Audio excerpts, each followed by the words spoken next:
ನೀವು ಜನಗಳನ್ನ ಅವೇರ್ನೆಸ್ ಇವೆಲ್ಲ ಕ್ರಿಯೇಟ್ ಮಾಡ್ತಾ ಹೋಗ್ತಿರ್ತೀರಿ. ಆಗ್ಲೇ ಹೇಳಿರಿ, ನಾವ್ ಯಾವತ್ತು ಮನ್ಸಿಂದ ನೋಡಲ್ಲ. ಸೊ ಯೂನಿಫಾರ್ಮ್ ಹಾಕಿರ್ತೀವಿ, ಆ ದಿವಸಲ್ಲಿ ಯೋಚನೆ ಮಾಡ್ತೀವಿ ಅಂತ. ಬಟ್ ನಿಮ್ಗೆ ಏನಾದ್ರು ಇನ್ನೂ ಒಂದಷ್ಟು ಚೇಂಜಸ್ ಮಾಡ್ಬೇಕು, ಇನ್ನೊಂದಷ್ಟು ಇದೆಲ್ಲ ಬದಲಾಗಬೇಕು ಅಂದ್ರೆ ಜನರ ಸಹಕಾರ ಬೇಕೇ ಬೇಕು. ಹೌದು, ಖಂಡಿತ ಖಂಡಿತ. ಈಗ ಉದಾಹರಣೆಗೆ ಏನಾಗುತ್ತೆ, ತಾಳಪ್ಪ ಹೆಲ್ಮೆಟ್ ಹಾಕು ಅಂದ್ರೆ ಕೆಲವ್ರು ಏನ್ ಹೇಳ್ತಾರೆ ಅಂದ್ರೆ ಅಲ್ಲಿ ಪೊಲೀಸ್ ಇರ್ಲಾಗ ಆಗಾಕಲ್ಲ. ಹೌದೌದು, ಹೆಲ್ಮೆಟ್ ಹಾಕೋದು ಪೊಲೀಸ್ ಇದಾರೆ ಅಂತಲ್ಲ, ಬಿದ್ರೆ ತಲೆ ಹೊಡೆದಾಗಬಾರ್ದು, ಲೈಕ್ ಆತರ ಒಂದು ಸಿವಿಕ್ ಸೆನ್ಸ್ ಅದು ಹಿಂಗೆಲ್ಲ ಆಗ್ತಿರುತ್ತೆ. ಸೊ ನಿಮ್ಗೆ ಸಿಂಪಲ್ ವಿಷಯಗಳಿಂದ ಹಿಡಿದು ದೊಡ್ಡ ವಿಷಯಗಳನ್ನು ಕೂಡ ಹ್ಯಾಂಡಲ್ ಮಾಡ್ತಿದ್ರಿ. ಬಟ್ ಇಂಥ ವಿಷಯದ ಜನ ಬದಲಾಗ್ಲೇಬೇಕು ಬೆಂಗಳೂರವರು ಅಂದ್ರೆ ಯಾವ ವಿಷಯದಲ್ಲಿ ಬದಲಾಗಬೇಕು ಅಂತ? ಇದು ಬಹಳ ಇಂಟ್ರೆಸ್ಟಿಂಗ್ ಇದೆ. ಅಂದ್ರೆ ನಾವು ಜನರಲೈಸ್ ಮಾಡ್ಲಿಕ್ಕೆ ಆಗಲ್ಲ. ದಟ್ ಇಂಥದ್ದು ಏನು ಎಲ್ಲ ಏರಿಯಾದು ಒಂದೊಂದು ಸಮಸ್ಯೆ ಇರ್ತದೆ. ಓಕೆ, ಸೊ ಅಲ್ಲಿ ಸಮಸ್ಯೆ ಇದ್ದಾಗ ನಾವು ಪೊಲೀಸ್ ಅವರು, ಯಾರು ಲೋಕಲ್ ಪೊಲೀಸ್ ಅವರು ಇದಾರೆ ಸ್ಟೇಷನ್ ಮಟ್ಟದಲ್ಲಿ, DCP ಮಟ್ಟದಲ್ಲಿ, ಅವ್ರಿಗೆ ಗೊತ್ತಿರ್ತದೆ. ಸೊ ಅಲ್ಲಿ ಆಗಾಗ ಅವ್ರ ಜೊತೆಗೆ ಡಿಸ್ಕಷನ್ ಮಾಡಿ ಅವ್ರಿಗೆ ಹೇಳ್ತಾರೆ, ನೋಡಿ ಈ ತರ ಇದು ಸಮಸ್ಯೆ ಇದೆ. ಲೈಕ್ ಕೆಲವು ಕಡೆ ಏನೋ ಇರ್ಬೋದು, ಟ್ರಾಫಿಕ್ದು ಸಮಸ್ಯೆ ಇರ್ಬೋದು, ಕೆಲವು ಕಡೆ ನೀರ್ದು ಪ್ರಾಬ್ಲಮ್ ಇರ್ಬೋದು, ಆ ನೀರ್ಗೋಸ್ಕರ ಪ್ರಾಬ್ಲಮ್ ಆಗ್ತಾ ಇದೆ. ಕೆಲವು ಕಡೆ ಕಳ್ತನ ಆಗ್ತಿರ್ಬೋದು, ಕೆಲವು ಕಡೆ ನಿಮ್ಗೆ ಕಳ್ತನ ಇಲ್ಲ ಬಟ್ ಬೇರೆ ತರ, ಅಂದ್ರೆ ಯಾರು ಡೊಮೆಸ್ಟಿಕ್ ಸರ್ವೆಂಟ್ ಇದಾರ ಅವ್ರ ಕಡೆಯಿಂದ ಏನಾದ್ರು ಪ್ರಾಬ್ಲಮ್ ಇದೆ. ಸೊ ಪ್ರತಿಯೊಂದು ಏರಿಯಾದು ಬೇರೆ ಬೇರೆ ಇದೆ. ಬದಲಾವಣೆದು ಏನಾಗಿದೆ, ಎಲ್ಲಾ ನಾಗರಿಕರು ಕಾನೂನು ಪ್ರಕಾರ ಹೋದ್ರೆ ತಾನೇ ಬದಲಾವಣೆ ಆಗುತ್ತೆ. ಕಾನೂನು ಪಾಲನೆ ಮಾಡಿ ಸೊ ನಮ್ಗೆ ಹೆದರಿಕೆ ಇಲ್ಲಲ್ಲ. ಈಗ ನೀವು ಈಗ ಹೇಳಿದಿರ ಹೆಲ್ಮೆಟ್ ಬಗ್ಗೆ, ಅದು ಇನ್ನೂ ಇಂಟ್ರೆಸ್ಟಿಂಗ್ ಅಂದ್ರೆ ಗ್ರಾಮೀಣ ಕ್ಷೇತ್ರದಿಂದ ಅವರು ಯಾವಾಗ ಸಿಟಿಗೆ ಬರುವಾಗ ಅವರು ಹೆಲ್ಮೆಟ್ ಅವ್ರದ್ದು ಹ್ಯಾಂಡಲ್ ಅಲ್ಲಿ ಇರ್ತದೆ, ತಲೆಯಲ್ಲಿ ಇರಲ್ಲ. ಆಗ ಯಾವಾಗ ಸಿಟಿ ಎಂಟರ್ ಆಗ್ತದೆ ಅವ್ರು ಪೊಲೀಸ್ ಕಾಣಿದ ತಕ್ಷಣ ಹೆಲ್ಮೆಟ್ ಹಾಕೊಡ್ತಾರೆ. ಬಟ್ ಆಕ್ಚುಲ್ ಆಗಿ ಆಕ್ಸಿಡೆಂಟ್ ಜಾಸ್ತಿ ಚಾನ್ಸಸ್ ಇರೋದು ಅಲ್ಲಿ ಹೈವೇಲಿ ಆಕ್ಸಿಡೆಂಟ್ ಆದ್ರೆ ಜನಗೆ ಅಂದ್ರೆ ಒಂದು ಲೈಫ್ ಥ್ರೆಟ್ ಇದೆ. ಸಿಟಿಯಲ್ಲಿ ಅಷ್ಟು ಫಾಸ್ಟ್ ಗಾಡಿ ಹೋಗೋದಿಲ್ಲ.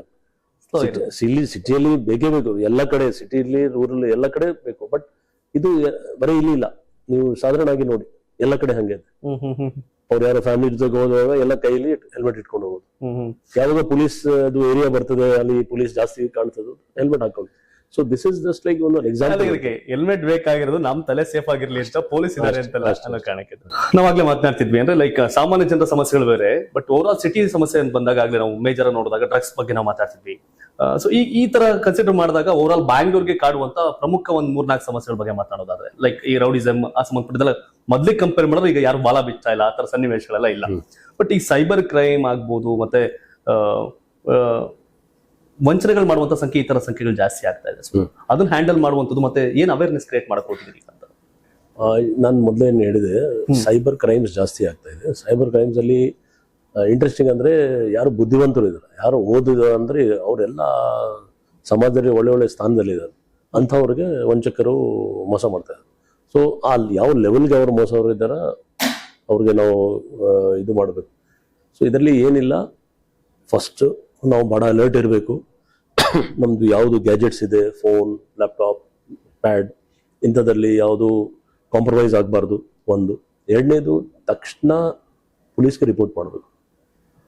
ಮತ್ತು ಮೂರವರೆ ಏನಾಗಿದೆ, ಸಾಕಷ್ಟು ಅವೇರ್ನೆಸ್ ಕ್ಯಾಂಪೇನ್ಸ್ ಬರೀ ನಮ್ಮ ರಾಜ್ಯದಲ್ಲಿ ಇಲ್ಲ, ಎಂಟೈರ್ ಇಂಡಿಯಾದಲ್ಲಿ ಆಗ್ತಾ ಇದೆ. 1930 ಮುಖಾಂತರ ಮತ್ತೆ ಕ್ಯಾಂಪೇನ್ಸ್ ಮುಖಾಂತರ.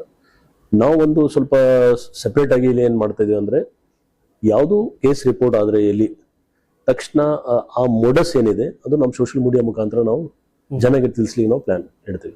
ಒಂದು ಅನಿಮೇಷನ್ ಟೈಪ್ ಮಾಡಿ ಅಥವಾ ಏನಾದರೂ ಅದರದ್ದು ಯಾಕೆ ಆಯ್ತು ಅವ್ರದ್ದು ಕಾನ್ಫಿಡೆನ್ಶಿಯಲಿಟಿ ಇಟ್ಕೊಂಡು, ಜನದ ಹೆಸರು ಹೇಳಲ್ಲ ನಾವು, ಯಾಕೆ ತೊಂದರೆ ಆಗಿದೆ. ಸೊ ಇದು ಒಂದು ಏನಾಗಿದೆ, ವೈಟ್ ಕಾಲರ್ ಕ್ರೈಮ್ ನಾವು ಹೇಳ್ಬೋದು. ಎಲ್ಲಿ ಒಂದು ಮೂಲೆಯಲ್ಲಿ ಕೂತ್ಕೊಂಡು ಇನ್ನೊಂದು ಕಡೆ ಅವ್ರಿಗೆ ಮೋಸ ಮಾಡ್ತಾ ಇದ್ದಾರೆ. ಸೊ ಬಹಳ ಈಸಿ ಇದೆ ಕ್ರೈಮ್ ಮಾಡ್ಲಿಕ್ಕೆ. Digital arrest, digital arrest, OTP ಅಥವಾ ನಿಮ್ಗೆ ಇನ್ವೆಸ್ಟ್ಮೆಂಟ್ ಫ್ರಾಡ್ ಸುಮಾರು ಇದೆ. ಅದು ಪದೇ ಅವರು ಮೋಡಸ್ ಚೇಂಜ್ ಮಾಡ್ತಾ ಇರ್ತಾರೆ, ಒಂದೇ ಟೈಪ್ ಮಾಡಲ್ಲ. ಅವ್ರಿಗೆ ಏನಾಗಿದೆ, ಬೆಳಗ್ಗೆಯಿಂದ ಸಂಜೆವರೆಗೆ 100 ಜನಕ್ಕೆ ಫೋನ್ ಮಾಡ್ತಾರೆ. 100 ಜನ ಒಬ್ಬ ಸಿಕ್ಕಿದ್ರೆ ಸಾಕು, ಅವ್ರದ್ದು ಕೆಲಸ ಆಯ್ತು. 99% ಅಲರ್ಟ್ ಇದೆ. ಒಬ್ಬ ಜನ ಏನೋ ಬಾಯಿ ತಪ್ಪಿ ಸಿಕ್ಬಿಟ್ರೆ ಸಾಕು. ಸೊ ಇದು ಒಂದು ಹೊಸ ಟೈಪ್ ಕ್ರೈಮ್ ಆಗಿದೆ. ಕ್ರಿಮಿನಲ್ಸ್ ಗೊತ್ತಿದೆ ನಿಮ್ಗೆ, ನಾನು ಹೇಳಿದ್ರೆ ಕ್ರೈಮ್ ನೇಚರ್ ಚೇಂಜ್ ಆಗ್ತದೆ. ಬಟ್ ನಾವು ಬಹಳ ಸಕ್ಷಮ ಇದ್ದೀವಿ. ಅಂಡ್ ಬೆಂಗಳೂರು ಸಿಟಿಯಲ್ಲಿ 20 ವರ್ಷ ಹಿಂದೆ first cyber crime station open ಆಗಿತ್ತು ಎಂಟೈರ್ ಇಂಡಿಯಾದಲ್ಲಿ. ಈಗ ನಮ್ಮಲ್ಲಿ 9 ಸ್ಟೇಷನ್ ಇದೆ. 9 ಸ್ಟೇಷನ್ ಎಲ್ಲ ACP ಲೆವೆಲ್ ಆಫೀಸರ್ಸ್ ಇದು ಮ್ಯಾನ್ ಮಾಡಿದ್ರೆ, ಜೊತೆಗೆ ಬೇರೆ ಎಲ್ಲ ಸ್ಟೇಷನ್ಸ್ ಅಲ್ಲಿ ಕೂಡ ನಾವು ರಿಜಿಸ್ಟರ್ ಮಾಡಬಹುದು. ಟೋಟಲ್ ನಮ್ಮಲ್ಲಿ 187 ಪೊಲೀಸ್ ಸ್ಟೇಷನ್ ಇದೆ ಎಲ್ಲ ಸಿಟಿಯಲ್ಲಿ. Law and order, crime, woman ಮತ್ತು ಸೈಬರ್ ಸೇರಿ ಎಲ್ಲಿ ಬೇಕಾದರೂ ರಿಜಿಸ್ಟರ್ ಮಾಡಬಹುದು. ಪ್ಲಸ್ ಸೈಬರ್ದುಗೋಸ್ಕರ DG ಸೈಬರ್ ಕಮಾಂಡ್ ಅಂತ ಒಂದು ಪೋಸ್ಟ್ ಕ್ರಿಯೇಟ್ ಆಗಿ ಒಬ್ಬ DG ರ್ಯಾಂಕ್ ಆಫೀಸರ್ ಅದರಲ್ಲಿ ಇದ್ದಾರೆ. ಸೊ ಅವರು ಕೂಡ ಎಂಟೈರ್ ಸ್ಟೇಟ್ದು ಮಾನಿಟರ್ ಮಾಡ್ತಾರೆ. ಸೊ ನಮ್ಮ ರಿಸೋರ್ಸಸ್ ಇದೆ ನಮ್ಮಲ್ಲಿ, ಮ್ಯಾನ್ ಪವರ್ ಒಳ್ಳೆ ಟ್ರೈನ್ಡ್ ಅವ್ರು ಇದ್ದಾರೆ. ಜನದ ಒಂದೇ ರಿಕ್ವೆಸ್ಟ್ ಇದೆ, ಇಂಥಕ್ಕೆ ಸಿಕ್ಕಾಕೊಡ್ಬಾರ್ದು. ಅವೇರ್ನೆಸ್ ಕ್ರಿಯೇಟ್ ಆಗಿದೆ, ನೀವು ಅಲರ್ಟ್ ಇರಬೇಕು. ನೀವು ಅಲರ್ಟ್ ಇದ್ರೆ ಖಂಡಿತ ಏನು ಆಗೋದಿಲ್ಲ. ಇಟ್ ಇಸ್ ಜಸ್ಟ್ ಲೈಕ್ ನಿಮ್ಮ ಮನೆಯಲ್ಲಿ ನೀವು ಕರೆಕ್ಟ್ ಆಗಿ ನಿಮ್ಮ ಮನೆಗೆ ಸೇಫ್ ಇಟ್ಕೊಂಡ್ರೆ, ಸೊ ನಿಮ್ಮ ಎಲೆಕ್ಟ್ರಾನಿಕ್ ಗ್ಯಾಜೆಟ್ಸ್, ನಿಮ್ಮ ಮೊಬೈಲ್ ಎಲ್ಲ ನೀವು ಕರೆಕ್ಟ್ ಆಗಿ ಇಟ್ಕೊಂಡ್ರೆ ನಿಮ್ಗೆ ಯಾರು ಮೋಸ ಮಾಡ್ಲಿಕ್ಕೆ ಸಾಧ್ಯನೇ ಇಲ್ಲ. ನೀವು ನಿಮ್ಮ ಕಾನ್ಫಿಡೆನ್ಷಿಯಲ್ ಮ್ಯಾಟರ್ಸ್ ಯಾರ ಜೊತೆಗೆ ಶೇರ್ ಮಾಡ್ಬಿಡಿ. ಎಷ್ಟು ಮೇ ಬಿ ಕೆಲವು ಟೈಮ್ ಏನಾಗುತ್ತೆ, ಜೆನ್ಯೂನ್ ಕೇಸಸ್ ಇರ್ತದೆ. ನಿಮ್ಗೆ ಯಾರೋ ಬ್ಯಾಂಕ್ ಇಂದ ಫೋನ್ ಬಂದಿರಬಹುದು ಅಥವಾ ಈ ತರ ಕಾನ್ಫಿಡೆನ್ಷಿಯಲ್ ನಿಮ್ಗೆ ಮೇ ಬಿ ಜೆನ್ಯೂನ್ ಇದೆ, ನೀವು ಇಲ್ಲ ಮೋಸ ಆಗ್ತದೆ ಅಂತ ಹೇಳ್ಬೋದು. ಏನ್ ತಪ್ಪಿಲ್ಲ, ನೀವು ಕ್ರಾಸ್ ಚೆಕ್ ಮಾಡಬಹುದು. ಕ್ರಾಸ್ ಚೆಕ್ ಮಾಡದೆ ಏನ್ ತಪ್ಪಿಲ್ಲ. ಆದ್ರೆ ನೀವು ನಂಬಿ ತಕ್ಷಣ ಏನಾದ್ರೂ ಅವರು ಇದಕ್ಕೆ ಸಿಕ್ಕಾಕೊಂಡ್ರೆ ಅದು ದೊಡ್ಡ ಅನಾಹುತ ಆಗುತ್ತೆ.